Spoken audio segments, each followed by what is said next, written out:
Працигово падна подир славни битви. Както вред борбата почена с молитви, с надежди и песни и свърши с погром. Батак се предаде, уви, пълзишком. Копривщица легна при първата буря. Топът черешови не спаси клисура с високите урви.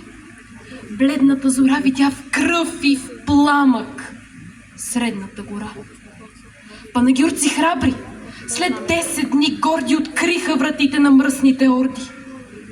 Каблешков, героят, таз душа вулкан, биде фанат пленник чрез един аркан от села непрости. И лъвът Бенковски, той смешение странно от Левски и Раковски. Загина юнашки въз една река.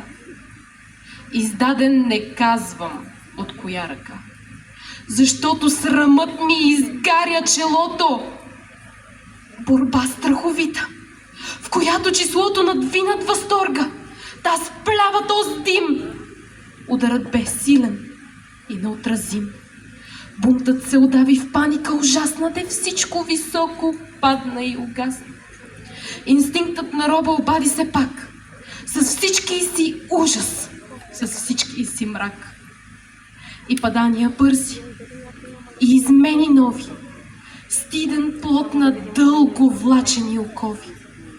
Фърлиха в борбата своя вечен срам. И в тази епоха на кръв и на плам, през всички епохи и през вековете, ужасна и мрачна в хаоса ще свети, растеща всечасно в по-голем размер и ще фърля вечно като облак чер.